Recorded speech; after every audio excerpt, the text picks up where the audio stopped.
Hi! This morning ay itatry kong gumawa ng hotdog na hindi siya naka-casing, tapos hindi ko rin siya i-smoke. So lalagyan ko lang siya ng smoke flavor. Kasi may nabili ako sa Shopee na ganitong mga molder, pang hotdog daw siya. So try natin kung totoo ngang pwede siya sa hotdog. Yan. Ito pa, isa stainless. Yung isa is rubber. So ito is stainless. So, try natin na hindi tayo gagamit ng casing, hindi rin tayo mag-i-smoke, then hindi rin, wala tayong smoking. So, ang gagamitin lang natin is liquid smoke. Maglalagay lang ako ng konting liquid smoke. So, try natin kung totoo ngang kayang gumawa ng hotdog, omitting those steps. Ito lang gagamitin natin, itong dalawang to. So, try natin. May tira akong emulsion ng hotdog. So, try kong i-re-emulsify. Tapos, yun ang stuff natin. So, eto na yung ating leftover emulsion. Actually, nakita ko may mga giling na karne. So, baka walang timpla yon. So, maglagay ako ng konting timpla. So, una, lagyan natin ng phosphate. So, konting-konti lang lalagay ko. Yan, ganyan karami lang lalagay ko.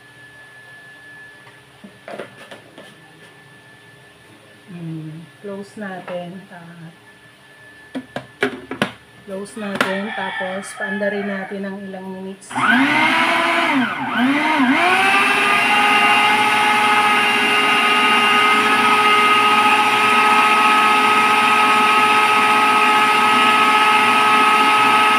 palalagkitin natin siya.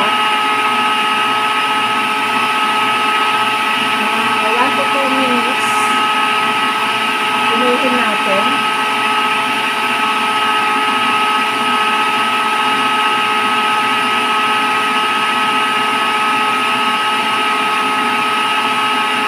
So, tingnan natin kung okay na. Kailangan malagkit yung ating emulsion. So, kulang pa siya sa lagkit. So, palagkitin pa natin.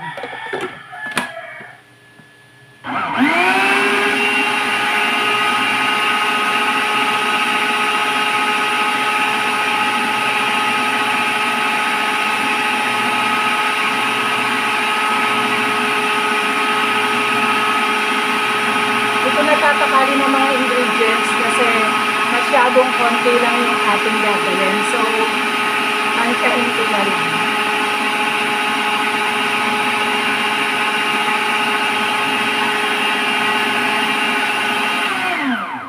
So, check uli natin. Yan. Then, maglagay tayo ng konting sodium erythorbate.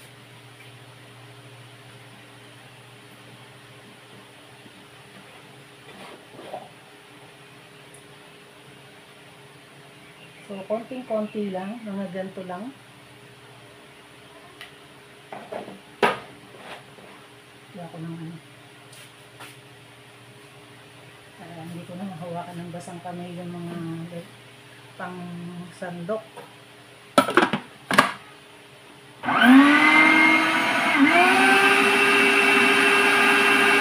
So, i-mix lang natin siya ng sandali lang. Tapos, lagay tayo ng Preg powder. Ito yung pink salt. Yan. Konti din lang.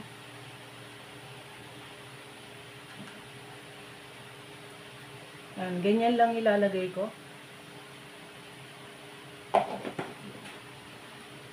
Sabayan natin ng salt.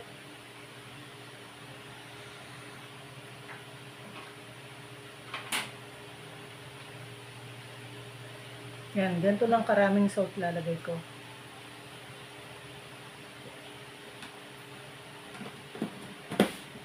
Para lang mag-extract tayo ng ano, kasi baka nawala na yung baby.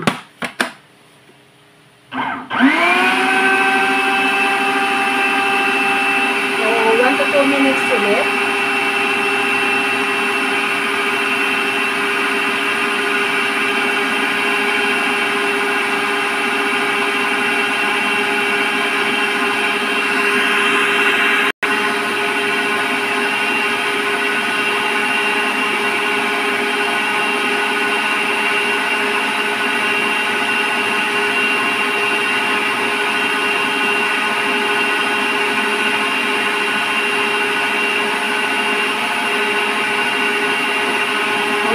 natin.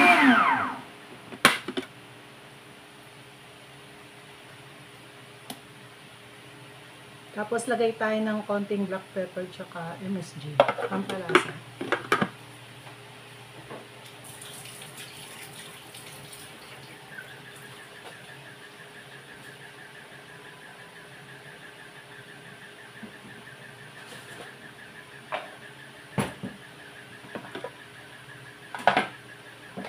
So, MSG konti lang.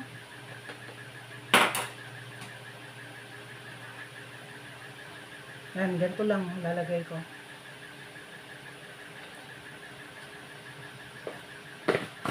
Tapos, konti ring black pepper.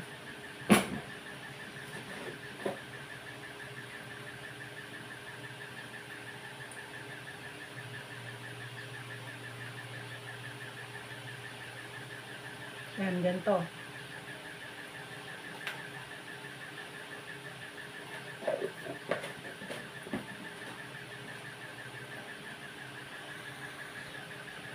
Wala akong Knorr cubes, kaya gamitan ko na lang siya ng konting Knorr chicken powder para magkalasa.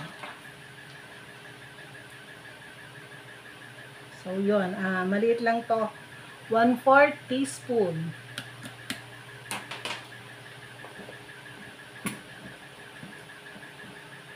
So, close natin. Tapos, ikutin ulit natin.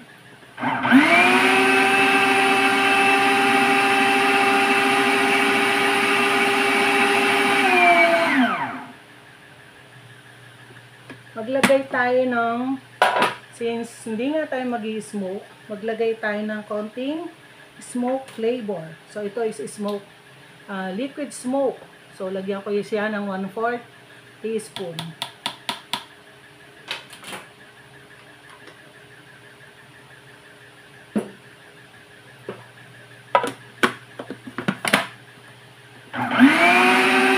Tingnan natin 1 to 2 minutes ulit.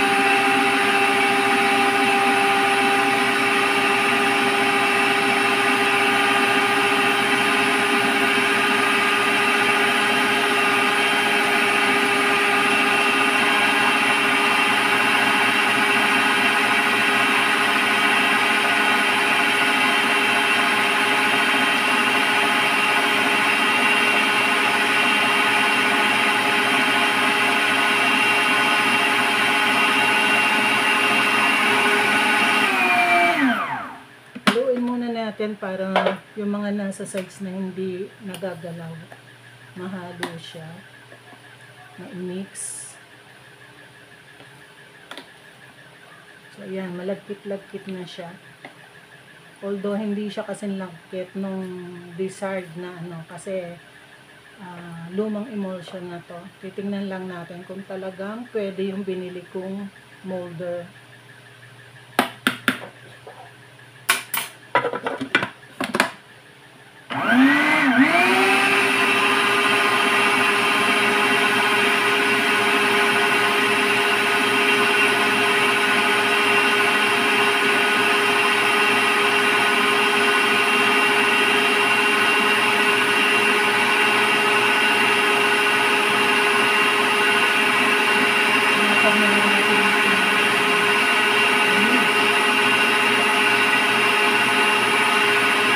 So, 1 minute na lang.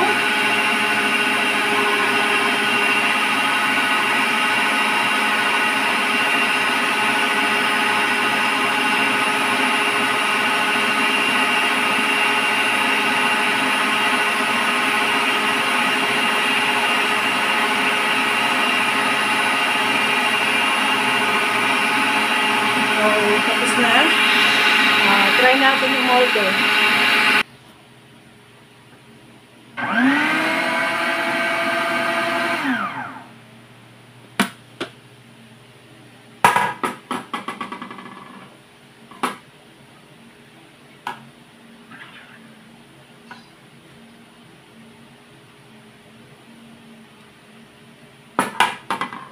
So, ito munang molde na to gamitin natin. Tignan natin. So, punuin natin.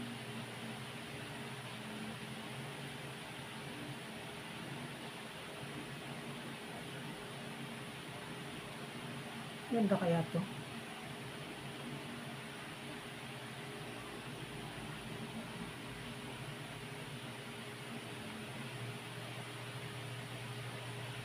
Kaya lang, siguro pang ano lang to, pang madali ang merienda lang. Yung kailangan mong, gusto mong kumain ng hotdog tapos walang stock. So, pwede mong gawin to. Kasi, yan o, gagawan mo pa siya ng ganun. Para hindi siya ano. Unlike yung talagang ikikasing mo siya, talagang uniform yung size, tapos maganda kasi na-smoke mo siya, naka-develop ka ng skin. So, ito is walang mangyayaring skin dahil hindi tayo nag-drying, hindi tayo nag-smoke. So, tingnan lang natin epekto kung pwede bang gamitin talaga tong molde na binili ko sa Shopee. Trial lang.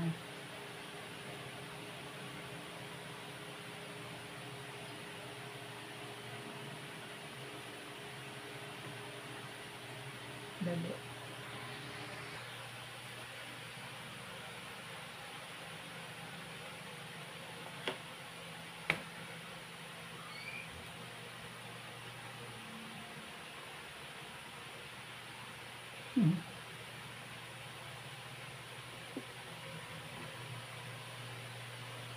Dapat maraming ganito para hindi lang konti yung maisalang.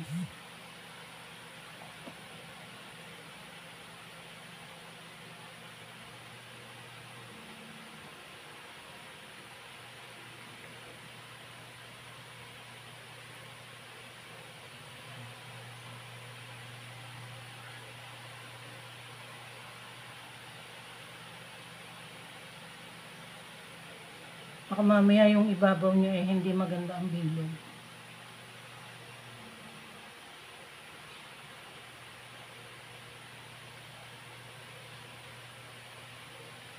Merong mga masasayang dyan sa sides.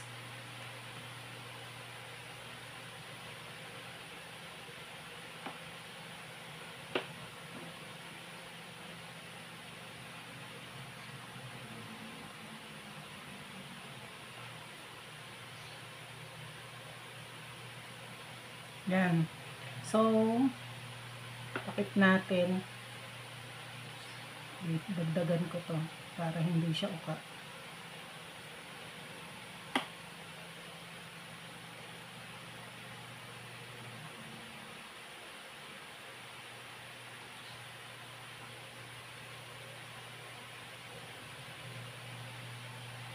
Yan.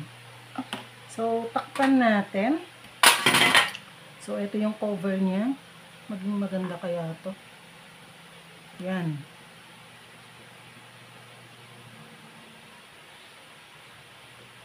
Tapos, lalagay natin siya sa steamer ito. So, nakasalang na yung aking steamer. Ilalagay na lang natin to mamaya kasi kumulo na yon.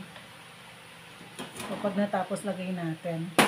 So, ito namang isang molde gamitin natin, itong stainless. Tingnan natin kung alin ang mas maganda sa dalawa.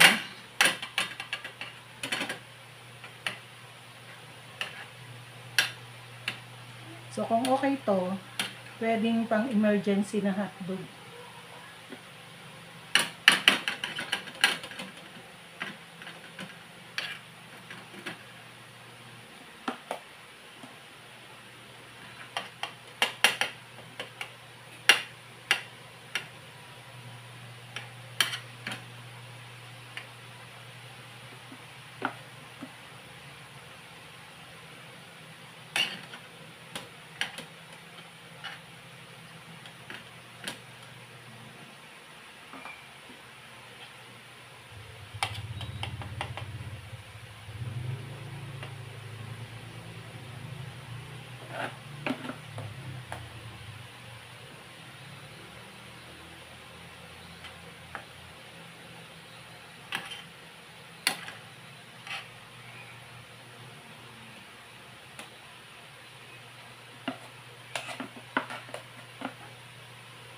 Yan.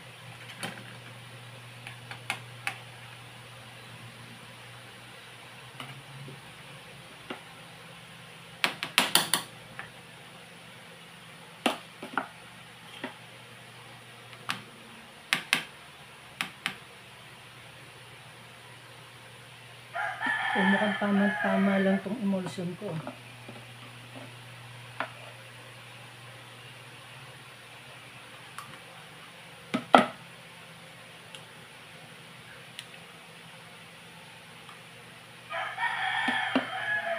May sobrang konti.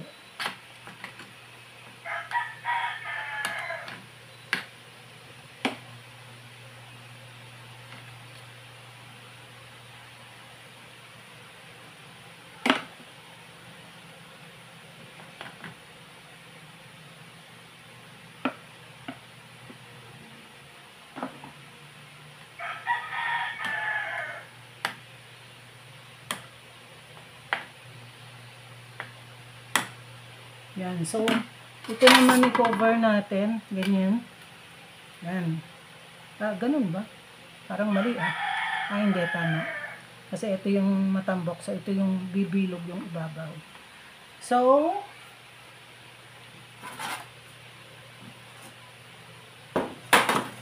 ito yung ating dito natin yung second layer, dito natin lagay. Tapos, steam natin. Dalhin ko na siya sa steamer. Yan. Yan. Itong natirang emulsion ay ilagay natin sa isang lalagyan. Tapos, sama na natin pag-steam para hindi sayang.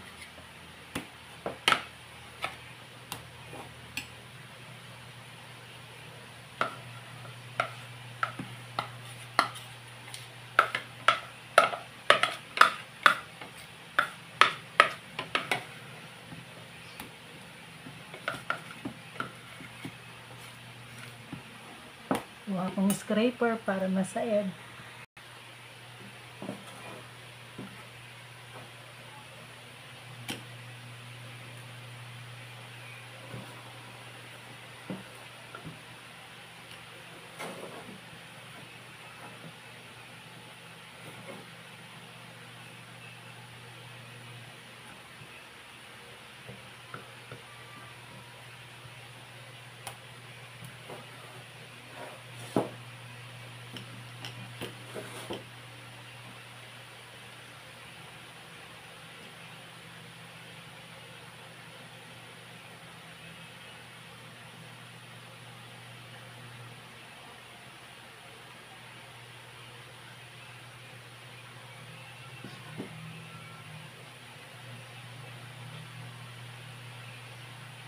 Yan, sama na natin to pag-steam.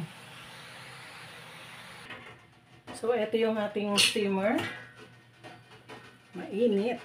So, kumukulo na siya. Lagay na natin to. Yan. Tapos, lagay natin to sa ibabaw. Para maluto din siya. Sayang kung iiwanan ko pa yan. Yan.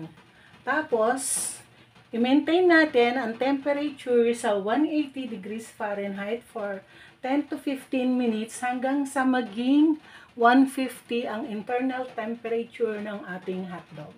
So, insert ko itong, may butas dito.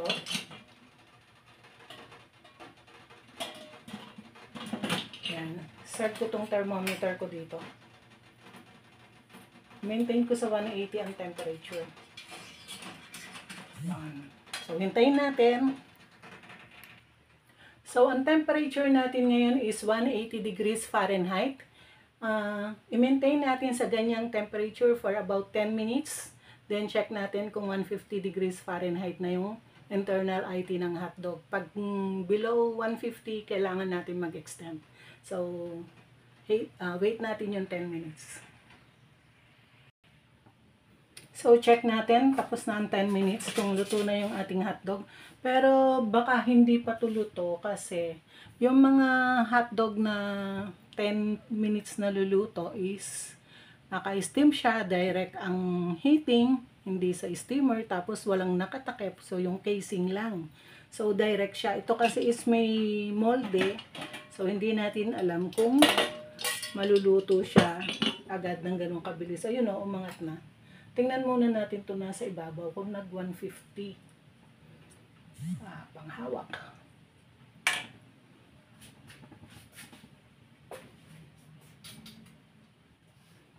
So, tingnan natin itong nasa ibabaw kung nag 150 siya. Kung luto na. So, parang wala pa. 140 pa lang. So, kung ito hindi pa luto, most likely, yung nasa ilalim, hindi pa rin luto.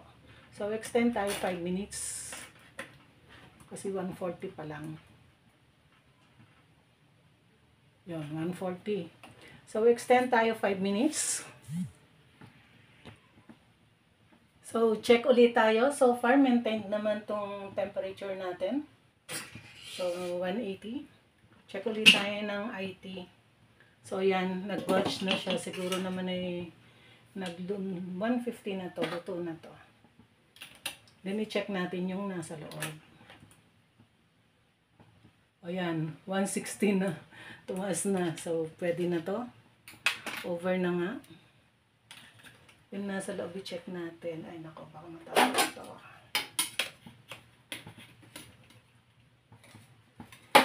So, ito.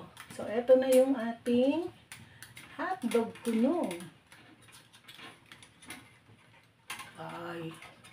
So, ganyan ang korte niya. Ganyan ang korte niya. So, i-separate na lang natin ganyan.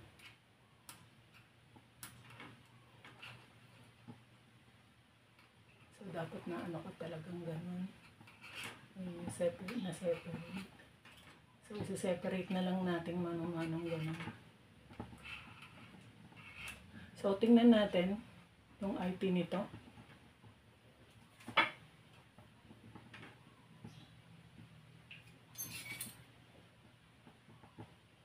So, ka lang ha. Ipasok ko. So, yun, 150 na siya, luto na. So, palamigin natin. Then, mamaya, evaluate natin siya kung maganda. Sige, takpan uli natin. Then, open lang natin siya para lumamig. So, mamaya, mag-i-evaluate tayo. Ngayon, evaluate na natin after cooling yung ating hotdog. Hotdog na hindi naman i-smoke. At hindi nilagay sa casing. So, tingnan natin yung ease of demolding. So, ito, madali siyang i-demold kasi ganun mo lang, since rubberized siya, natatanggal na sa molde. Yan. So, itataktak mo lang ganun, tanggal na siya. Yan. So, ganyan ang itsura niya. So, dun sa ilalim, medyo korting hotdog. Pero yung ibabaw niya, ibaligtad natin. So, ganito yung ibabaw niya. Hindi siya korting hotdog. Yan. So, ganyan yung ibabaw. Since nakukuha niya yung korte ng takip.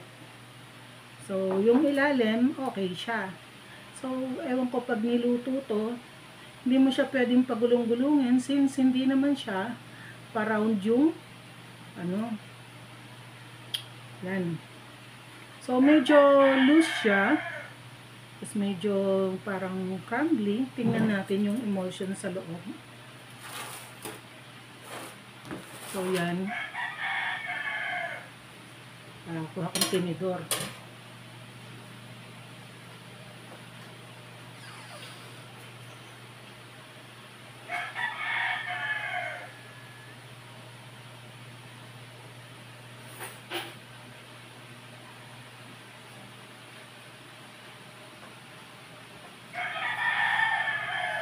Yan. So, mas maganda kung talagang nilagay siya sa casing kasi siksik na siksik. Ito is hindi masyadong siksik. So, tikman. Medyo crumbly nga siya. Okay lang yung lasa. Pero, since luma yung ating emulsion, nalalasa ko yung luma. So, ito naman yung dito sa stainless. So, medyo mahirap siyang i-demold kasi nga hindi naman siya na-fold. Hindi ka para sa itaas yung isa. So, kailangan natin ganituhin. So, yan yung ilalim niya.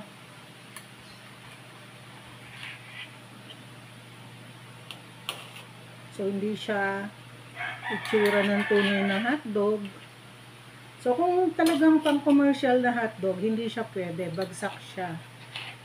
Pero lang kung pambahay tapos wala kayong smokehouse, pwede nyo siyang pagtyagaan.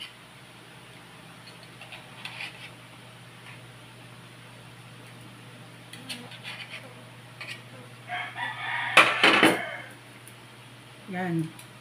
So, yan ang itsura niya after ma-unmove. Yan. Ganyan. And try ko niluto.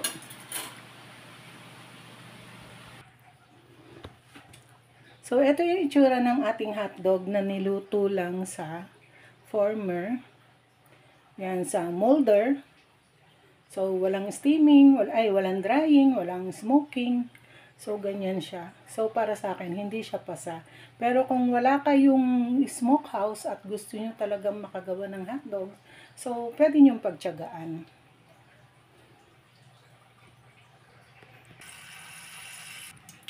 So, fry natin tong hotdog. Tingnan natin kung anong itsura niya pag finry. Kuha tayo ng tigisa.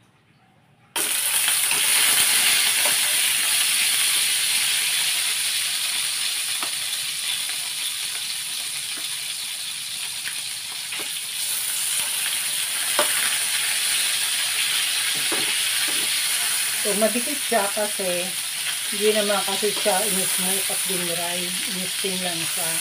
So, wala siyang na-develop na steam. Ayan. Pero, tingnan lang natin. So, sabi ko nga, kung kayo may smokehouse, so, better talaga na smokehouse ang gamitin. Pero kung wala kayong smokehouse at gusto nyo makagawa ng hotdog, so pwede yung food processor, tapos ilalagay lang sa molding ganito, i-steam.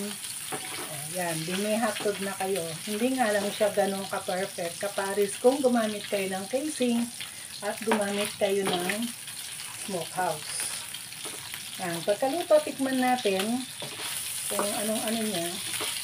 So, ganyan siya, medyo dumidikit. Yan. Hindi natin pwedeng irolyo ng irolyo. Try natin. Yan o, hindi kasi siya rumorolyo talaga eh. Yan. So, kailangan bali-baliktad lang talaga. So, kumbaga parang style embutido lang siya na walang casing. So, pwede rin palang i-wrap na lang to sa aluminum foil. Kaya lang, maraming beses kayong magra-wrap. Since maliit siya. Or gawa kayo ng jumbo hotdog. Tapos, i-wrap sa aluminum foil. So, yan.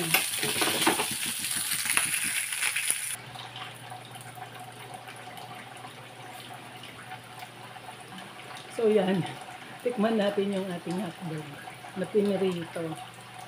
Malambot. So,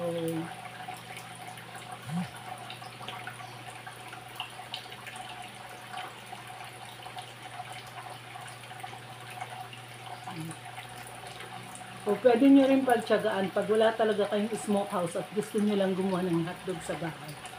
So, pwede nyo pagtyagaan yung moldy na yan. Pero kung mas preferred nyo talaga yung style hotdog, so, kailangan may smokehouse kayo, arguably talaga nila nyo kayo. Iba pa rin kasi, hindi comparable. Ang layo. Ito medyo makinis eh, kasi yung molding niya, yung rubber, makinis. Pero itong sa stainless, dumidikit sa stainless eh. So, ito eh. Yan. So, hanggang sa susunod nating mga experiments. Thank you for watching. Bye-bye!